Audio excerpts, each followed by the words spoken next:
Hello बच्चों, कैसे हैं आप सब। उम्मीद है कि अच्छे होंगे। चलिए, तो आज के इस लेक्चर में हम स्पेशल मैथ्स की एक बहुत इंपॉर्टेंट टॉपिक जो मुख्य रूप से बिहार बोर्ड के ऑब्जेक्टिव क्वेश्चन के रूप में आता है मैथ्स में, सांख्यिकी एक चैप्टर है जो एनसीईआरटी का 14वां चैप्टर है। वो सांख्यिकी चैप्टर में एक टॉपिक है परिसर या रेंज। इस परिसर या रेंज से 1 मार्क्स में ऑब्जेक्टिव टाइप में क्वेश्चन देता है। और बहुत अच्छा बात यह है, इस टॉपिक का लक ऐसा है ना, हर साल एक क्वेश्चन तो रहता ही रहता है। अब आपको लगता होगा कि एक क्वेश्चन से क्या होगा, तो हम आपको बता दें कि जब बारिश होती है ना, तो जो तालाब में बहुत सारा पानी दिखता है बारिश हो जाने के बाद, तो उसके पीछे का पूरा कहानी ये है कि वो बादल फट के उस तालाब में नहीं गिरता है एक ही बार में पूरा पानी, तो फिर वो तालाब भर कैसे जाता है बरसा। तो उसका भी यही मतलब कि उसके अंदर का बात यही है कि बूंद बूंद जो पानी गिरता है पूरे एरिया में, वो बह करके आकर के उसमें जमा होता है। मतलब मिला जुला के हम इतने कहना आपसे चाह रहे थे कि बूंद बूंद से तालाब भरता है। तो अगर आप इसको एक नंबर सोच के छोड़ रहे हैं तो समझिए ऐसा बहुत सारा टॉपिक है जो एक एक नंबर सोच के आप छोड़िएगा और अंत में दिक्कत होगा। ये ऐसा टॉपिक है ना कि एक नंबर मतलब कि पढ़ने के बाद आइबे करेगा। एक होता है कि ऐसा टॉपिक कि हाँ 5 नंबर का पढ़ रहे हैं, 5 नंबर इससे पूछता है, लेकिन पढ़ने के बाद भी कॉन्फिडेंस लेवल हाई नहीं हुआ हमारा। ये इतना आसान और सरल टॉपिक है कि 5 मिनट समय दीजिए, परिसर खत्म, 1 नंबर क्लियर। आएगा तो बनेगा, और हो ही नहीं सकता कि नहीं आए। 15 साल का क्वेश्चन उठाइए और उठा के देखिए, हर साल एक क्वेश्चन पूछा होगा परिसर से, वो भी किस चीज में, तो ऑब्जेक्टिव में।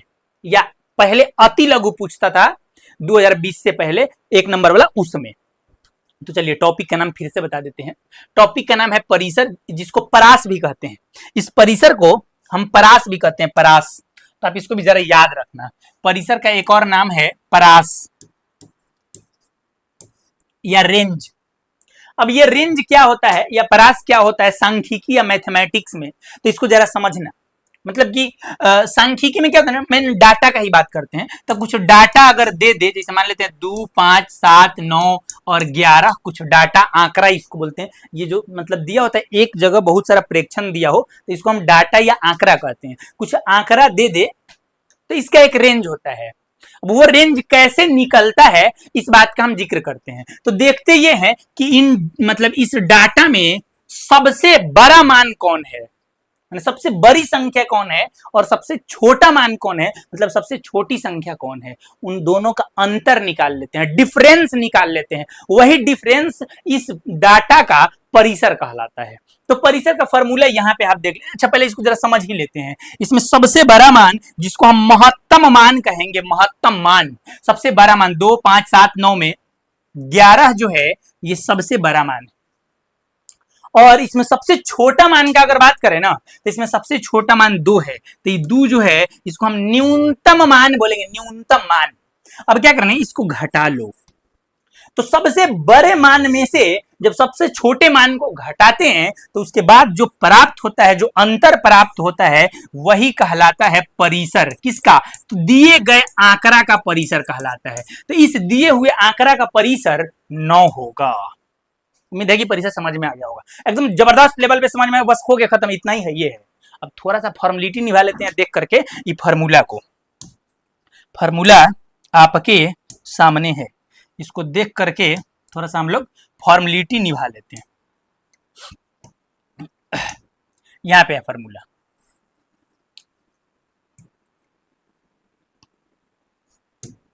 फार्मूला है परिसर बराबर अधिकतम चरमान घटाओ न्यूनतम चरमान।